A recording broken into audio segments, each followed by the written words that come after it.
Hello everyone.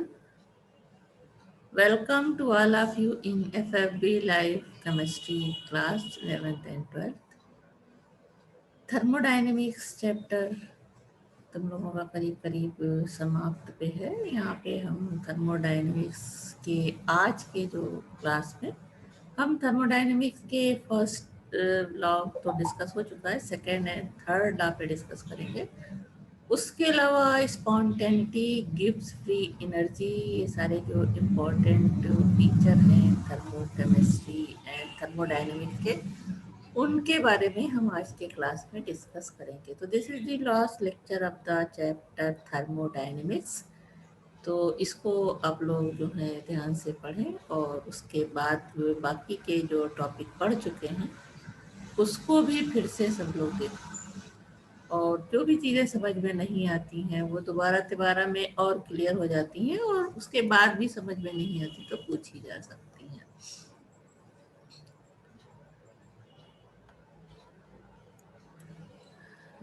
तो आज का टॉपिक जो होना है, शुरू होना है, जो मेन टॉपिक है वो है second and third law of thermodynamics and Gibbs free energy change.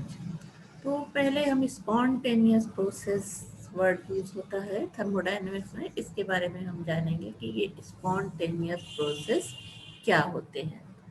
A process which proceed of its found according without any outside help. A process which proceeds of its own accord without any outside help. This term says spontaneous or natural process. For example, a river flows from a mountain towards the sea. Heat flows from a conductor at high temperature to another at low temperature. A ball rolls down the hill. The diffusion of the solute from a concentrated solution to a dilute solution occurs when these are brought into contact. Mixing of different gases is spontaneous. Heat flows from a hot reservoir to a cold reservoir, and electricity flows from high potential to low potential. It is matter of experience also that spontaneous process move in one direction only. The reverse process can be made to occur only by supplying external energy to the system. For example, energy is required to lift the ball from the ground.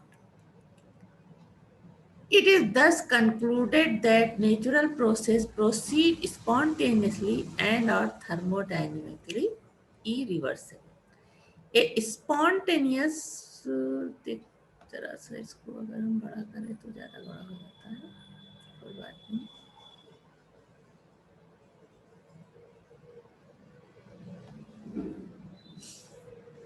A spontaneous change is accompanied by decrease of internal energy or enthalpy. That is, work can be obtained from spontaneous process. It indicates that only exothermic reactions are spontaneous, but the melting of ice and evaporation of water are endothermic processes, which also proceed spontaneously. It means there is some other factor in addition to enthalpy change, delta H, which explain the spontaneous nature of the system. This factor, entropy, is dealt in second law of thermodynamics. Now, second law of thermodynamics. The first law of thermodynamics stated that when one form of the energy disappears, an equivalent amount of another form of energy is produced, but it is silent about the extent to which such conversion can take place. The first law of thermodynamics has some other limitations also. First, it puts no restriction on the direction of flow of heat, but heat flows spontaneously from a higher to lower temperature. It does not tell whether a specific change can occur spontaneously or not. It does not tell that the heat energy cannot be completely converted into an equivalent amount of work without producing some change elsewhere. The second law of thermodynamics tells us whether a given process can occur spontaneously and to what extent. It also helps us to calculate the maximum fraction of heat that can be converted into work in a given process. The second law of thermodynamics, like first law, is a postulate and has not been derived from any prior concept. It is stated in various forms. The second law of the thermodynamics is stated in various forms. First form is it is impossible to construct a machine that is able to convey heat by a cyclic process from a colder to a hotter body unless work is done on the machine by some outside agency. Or it can be stated as work can always be converted into heat, but the conversion of heat into work does not take place under all conditions. And the another form of second law of thermodynamics, it is not possible to convert heat into work without compensation. And the fourth definition, whenever a spontaneous process takes place, it is accompanied by an increase in the total entropy of the universe. Now, entropy. All natural processes tend to follow two criteria, decrease in energy content and go from order to disorder. A change that brings about randomness is more likely to occur than one that brings about other. Now, what is the entropy? Entropy is a thermodynamic state quantity which is a measure of randomness or disorder of the molecules of the system. Entropy is represented by the symbol S. It is difficult to define the actual entropy of a system. It is more convenient to define the change of entropy during a change of state. The change in entropy from initial to final state of the system is represented by delta S. The entropy is a state function and depends only on the initial and final state of the system. Delta S entropy change is equal to S final state and minus entropy in initial state. When delta S final state is greater than S initial, then delta S is positive. A spontaneous process is accompanied by an increase in entropy. That is, delta S is positive. The entropy of a substance varies directly with temperature. For example, water above 100 degrees centigrade and at 1 atmosphere exists as a gas and has higher entropy, that is higher disorder. When it is cooled, disorder becomes less and less and the entropy decreases. At absolute zero, the entropy of the pure crystal is zero. This is the third law of thermodynamics. That is S is equal to 0 at T is equal to 0 and T limit क्या हो जाएगा S goes to 0. Now, mathematical definition of entropy. The entropy change of system may be defined as the integral of all terms involving heat exchange Q divided by the absolute temperature T.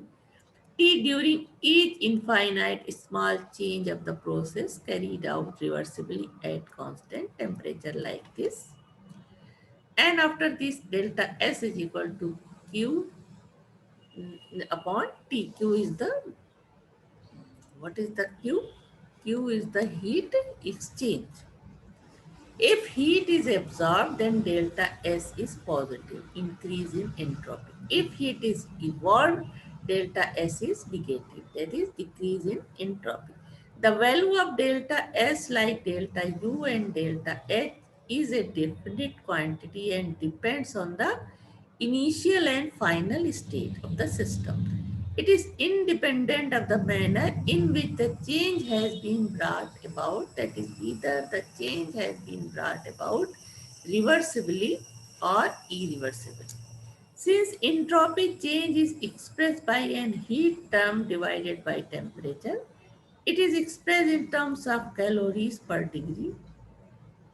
In SI unit, the entropy is expressed in terms of joule per degree Kelvin, that is Jk to the power minus 1.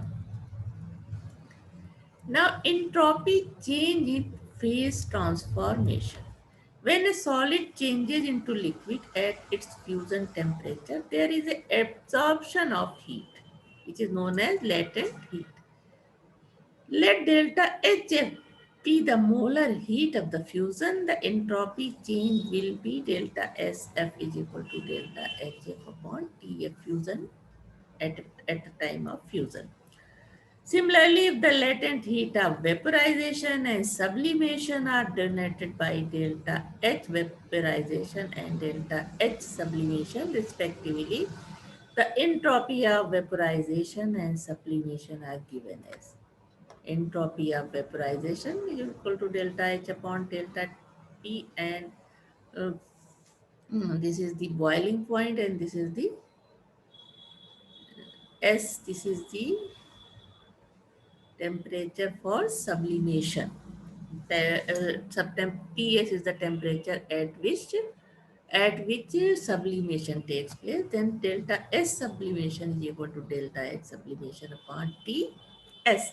Since delta F, delta H, delta HF, delta H vaporization and delta H sublimation all positive, these pulses are accompanied by increase of entropy.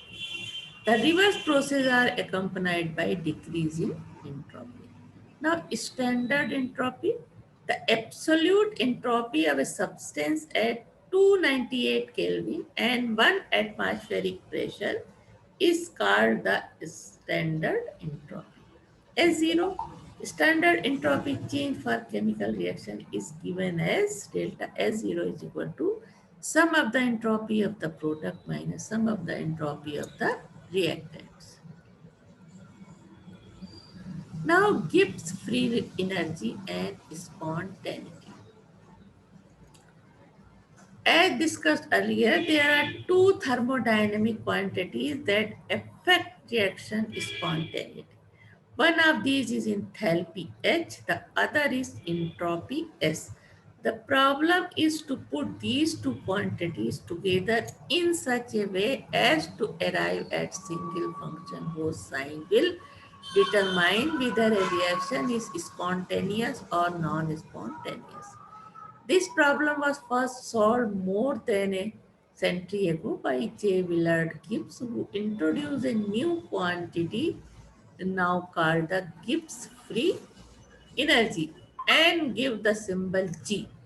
Gibbs shows that for a reaction taking place at constant pressure and constant temperature, delta G represents that portion of the total energy chain that is available to do useful work. If delta G for a reaction is minus 300 kilojoule, it is possible to obtain 300 kilojoule of useful work from the reaction. Cons- Conversely, if delta G is plus 300 kilojoule, at least that the much energy in the form of work must be supplied to make the reaction to take place. Now, Gibbs free energy of a system is defined as the thermodynamic quantity of the system, the decrease in whose value during a process is equal to useful work done by the system. Mathematically, it is expressed as G is equal to H minus Ts, where H is the enthalpy, Ts, H enthalpy, S entropy, and T is the absolute temperature. We know H is equal to U plus PV. Then from equation first and second, G is equal to U plus PV minus Ts. Free energy change at constant temperature and pressure can be given as delta G is equal to delta U plus P delta V minus P delta S. V is the volume. Now delta G is equal to delta H minus T delta S. ये हो जाएगा delta H और T delta S. This is known as Gibbs-Hellman equation. Here H is equal to U plus P delta V. Gibbs-Hellman equation is used to discuss the driving force, that is the overall criterion of spontaneity. Since H and S are extensive properties, hence G will also be an extensive property. Moreover, Gibbs function G is a state function. Now, free energy change and spontaneity. Let us consider a system which is not isolated from its surrounding. In this case, total entropy change can be calculated as total entropy is equal to delta S system plus delta S surrounding. Let us consider the process at constant temperature and pressure. Let Qp amount of heat be given by the system to the surrounding. Then Qp surrounding is equal to minus Qb system is equal to minus delta H system. Now delta S surrounding is equal to delta Qp upon T is equal to delta H upon T.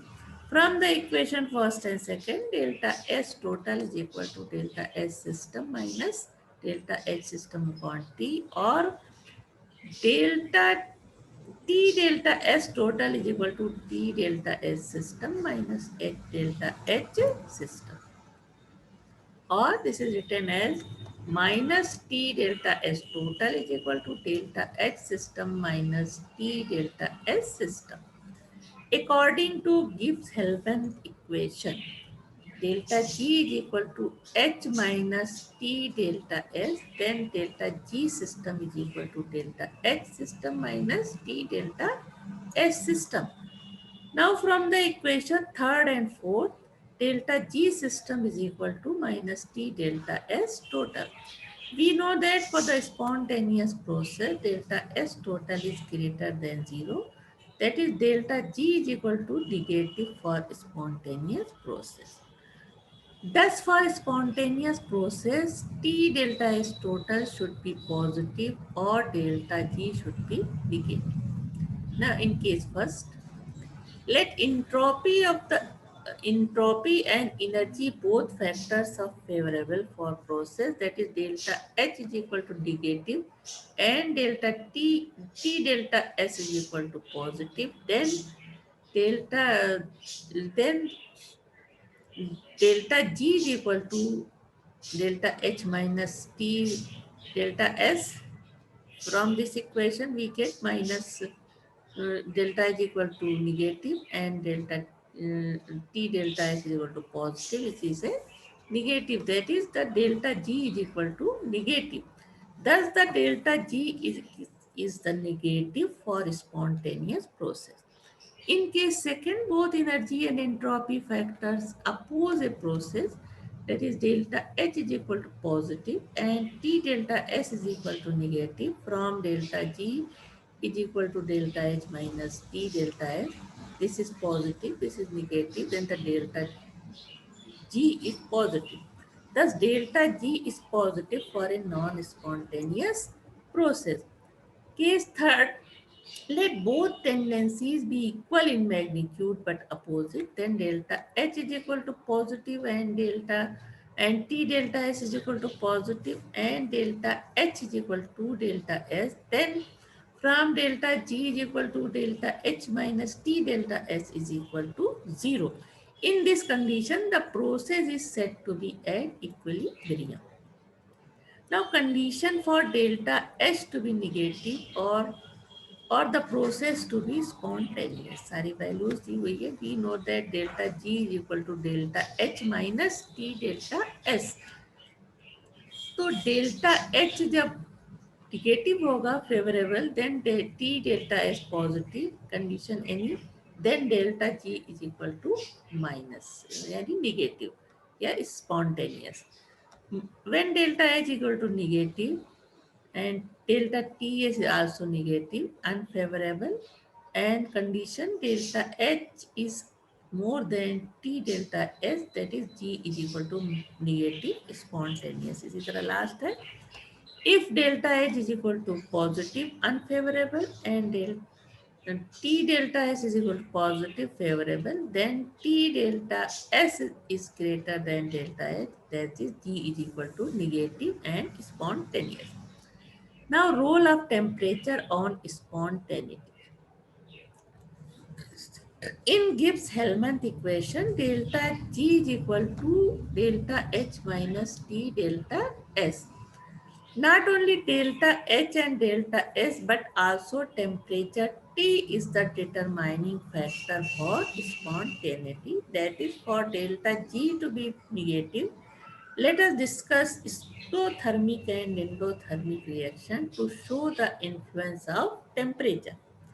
Now in exothermic process, delta H is equal to negative, that is favorable condition में. In case first, when T delta S is positive, that is favorable, then delta G will be negative and the process will be spontaneous at all temperature. In case second, when T delta S is negative, that is unfavorable, then delta G will be negative when delta H is greater than T delta S. To reduce the magnitude of T delta S, the temperature should be low. Thus, exothermic reactions can be made favorable when T delta S is equal to negative by lowering the temperature. Now, second, in endothermic reaction. In endothermic reactions, delta H is equal to positive as in unfavorable conditions. In case of endothermic reaction, delta G will be negative when delta H is less than T delta S.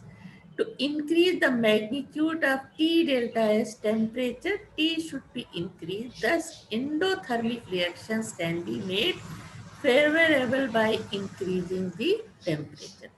Thus, the temperature also plays an important role in deciding the spontaneity of the reaction. A reaction which is non-spontaneous at low temperature becomes spontaneous at high temperature and vice versa.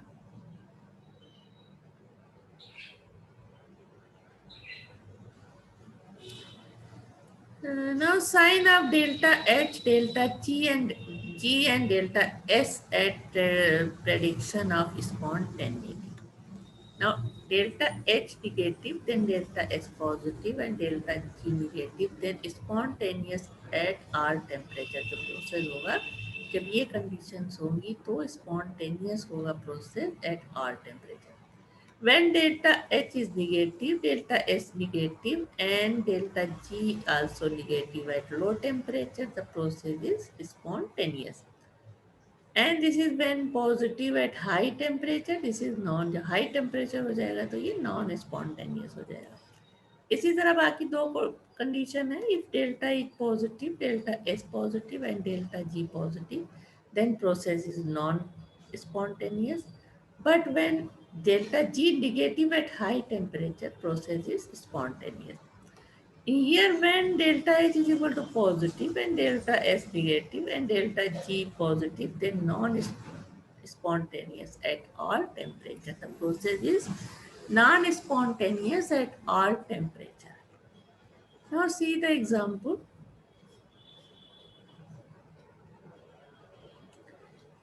Calculate the temperature at which liquid water will be in equilibrium with water paper.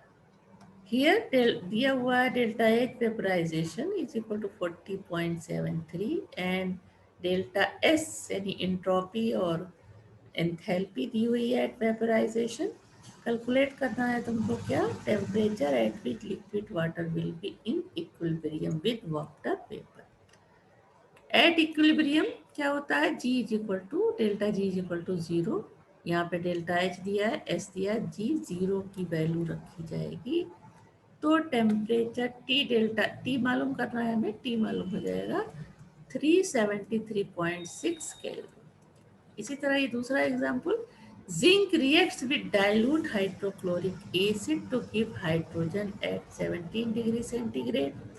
The entropy of the reaction is -12.55 kilojoule per mole of zinc and entropy change equal so 5 joule kilo minus 1 mole minus 1 for the reaction. Calculate the free energy change and predict whether the reaction is spontaneous or not.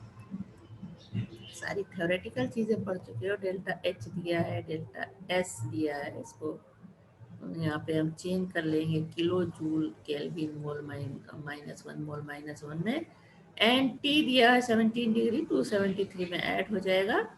Now applying the in equation delta G is equal to delta H minus T delta S. सारी values हमने रखा तो क्या आ गया, ये delta G की value आ गई. Since delta G is negative, the reaction will be spontaneous. The another question, delta H and delta S for the system. H2O liquid से गैस में कन्वर्ट हो रहा है at equilibrium पे at 1 atmospheric pressure R. Delta H and delta S की value है, ये दी हुई है.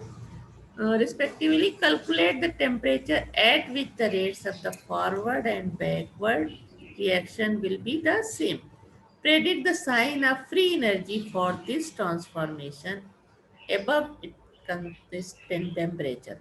Now given delta H, delta S, delta G is equal to 0 at equilibrium when system is at equilibrium. Then delta G is equal to, सारी values रखने पे T हमें मालूम करना है. टी आ गया 373.4 kelvin.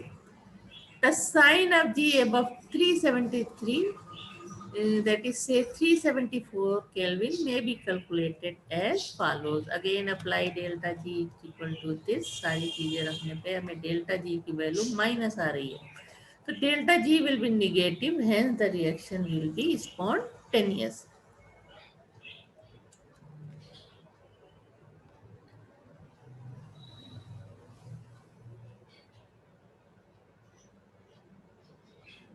Now Gibbs free energy change, that is delta G and equilibrium. Gibbs free energy change, delta G and equilibrium, दोनों में relation पे आते हैं. We know that for a spontaneous chemical change at a given condition, the free energy change delta G should be negative. Let us consider a reversible chemical reaction occurring in a closed system. A plus B undergoes reaction to form C plus D at equilibrium का है. With the progress of reaction, the free energy decrease and composition of reaction mixture changes gradually. At state comes when composition of reaction mixture becomes constant, that is reaction coefficient Q becomes equal to the equilibrium constant. Q is equal to K, and this is the C into D upon A into P. This stage refers to equilibrium state, and at this stage free energy becomes minimum and free energy change becomes zero. If we draw the graph of free energy against extent of reaction, we get U-shaped graph like this.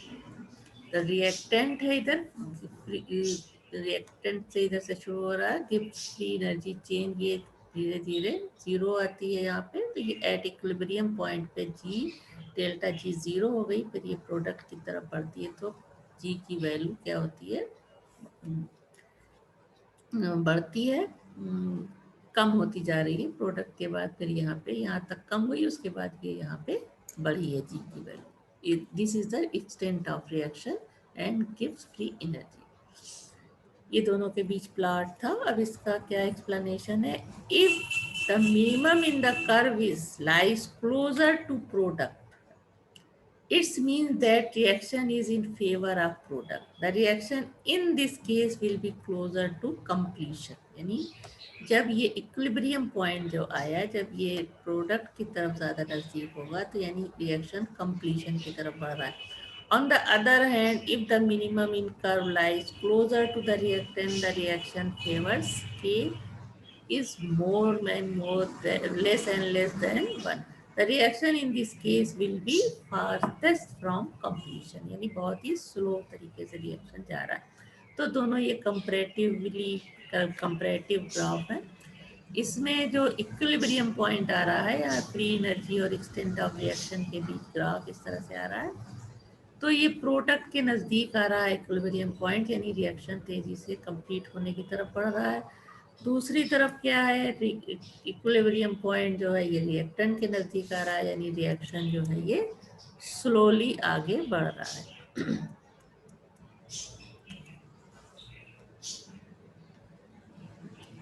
Now relationship between standard free energy change and equilibrium constant. For any reversible reaction A plus B goes to C plus D, the free energy change and standard free energy change are related with each other by the following reaction. Delta G is equal to delta G0 plus RT log EQ, where R is the universal constant, T is temperature, and Q is reaction coefficient. Q is equal to C into D upon A into B.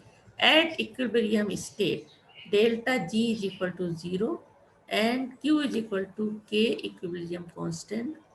Then del 0 is equal to delta G0 plus RT log E K equilibrium constant है ये K. Now delta G0 is equal to minus RT log E K equal constant हो जाएगा, और delta G0 is equal to minus 2.303 RT log 10K. This equation helps in the calculation of K if delta G0 of the reaction is known and vice versa. The value of K can give an idea about the extent of reaction before the equilibrium is attained. Now here some example is here. What is the equilibrium constant for the following reaction? Reaction is this. Here delta H is equal to this, delta S is equal to this at 400 Kelvin.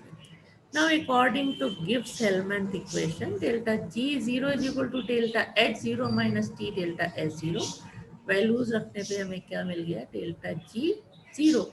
We know that delta G0 is equal to this, ये पूरा equation आया। अब जब delta G0 calculate करने पे हमें कितनी का जो यहाँ कैलकुलेट इस फार्मूले से किया हमने, तो इसकी वैल्यू इतनी आई। लेकिन हमें पता है कि delta G0 is equal to इस, ये भी होता है फार्मूला। देन log 10 KC निकालना है हमें, तो इस सारी वैल्यू डेल्टा G0 की वैल्यू जो आई है और नीचे इससे डिवाइड करके हम निकाल सकते हैं। तो ये क्या हो जाएगा, KC log 10 KC की वैल्यू आई है। अब इस KC निकालता है तो ये हो जाएगा NT log minus 3.30 is equal to 30। उसके बाद सेकेंड एग्जाम्पल है,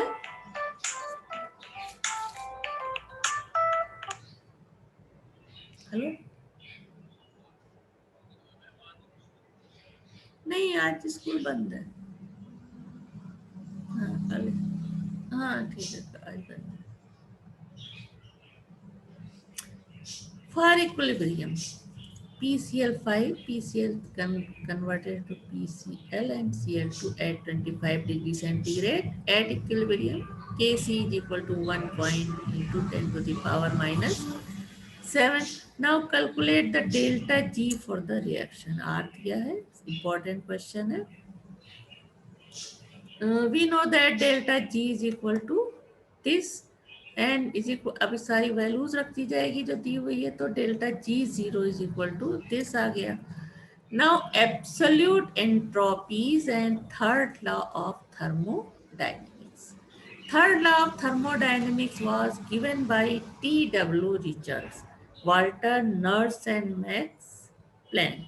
Some statement for the third law of thermodynamics are given here. First statement, every substance has a finite positive entropy, but at the absolute zero temperature, the entropy may become zero and thus so become in the case of perfectly crystalline solid. Second statement, entropy of the solid or liquid approaches zero at the absolute zero temperature. It can be mathematical expressed at in limited t to 0 is to t goes to 0. Now statement third. It is impossible by any method, no matter how idealized it is, to reduce the temperature of any system to the absolute zero in a finite number of operations.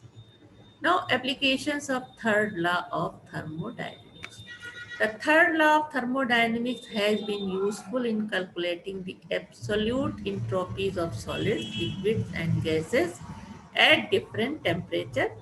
Moreover, this is also useful to calculate entropy changes of a chemical or physical process. Let us calculate absolute entropy. ds upon is equal to dq upon t, that is ds is equal to cp dt upon t. ये plot है दोनों के बीच में, cp upon t और t के बीच में. Now st minus s0 is equal to cp dt upon t. Since s0 is equal to 0 according to third law of thermodynamics, then st is equal to cp dt upon t. On integrating the above equation between temperature limit of 0 and tk, this is the integration equation, then we get cp integrated t, which is equal to 2.303 cp log t. The value of integral can be determined from the graph of cp against cp upon t against temperature, and then finding the area under the curve from 0 to T kelvin. जैसा कि ये अभी graph भी देखा था सामने, ये जो एरिया है ये रिप्रेजेंट करता है.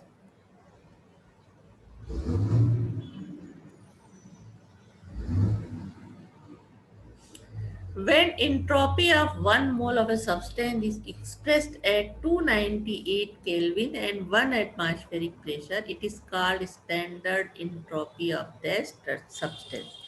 It is denoted by S0. The standard entropy change delta S0 for a chemical reaction can be calculated as the sum of the delta S0 is equal to sum of the standard entropies of the product minus sum of the standard entropies of the reactant, that is in the reaction. ये reaction है सामने, तो इसकी जो इस entropy delta S0 होगी वो क्या होगी, sum of the entropy of the product and minus sum of the entropies of reactant. तो इसको इस तरह से लिख सकते हैं यहाँ पे S0H2 plus S0C2H4 minus S0C2H6. Now standard molar entropies in joule Kelvin per mole, joule Kelvin mole at 298 यानी 25 डिग्री सेंटीग्रेड पे. तो सॉलिड के लिए इधर ये सारे सॉलिड दिए हुए हैं और ये सामने इनकी एंट्रोपीज वैल्यू दी हुई है. इस तरह से देख सकते हो सारी, यहाँ इसकी सॉलिड स्टेट में है ये सारे चीज़, सारे जो NO2 CO2 O2 इनको सॉलिड स्टेट में लेकर के एंट्रोपी इनकी कैलकुलेट की गई है और इधर ये सारे तो सॉलिड स्टेट में है. तो इस तरह से आज ये तुम्हारा चैप्टर जो था थर्मोडायनेमिक्स का वो ख़त्म हुआ. इसको सारे चीज़ों को नोट कर सकते हो इस तरह से सामने करके. तो थर्मोडायनेमिक्स का चैप्टर आज फिनिश हुआ. तो मेरे ख्याल से इसमें जितनी भी चीज़ें ज़रूरी थी जो कि केमिस्ट्री के कोर्स में तुम्हारे जो चीज़ें हैं वो सारी चीज़ें इसमें डिस्कस हो गई हैं. तो उम्मीद है तुम लोगों को समझ में आ गई होगी थर्मोडायनेमिक्स. कोई ऐसी मुश्किल टॉपिक नहीं है तुम्हारे कोर्स में. तो इसकी पढ़ाई करो, पूरा चैप्टर अच्छे से पढ़ो ताकि सारी चीज़ें समझ में आए. उसके बाद हम अब दूसरा चैप्टर स्टार्ट करेंगे.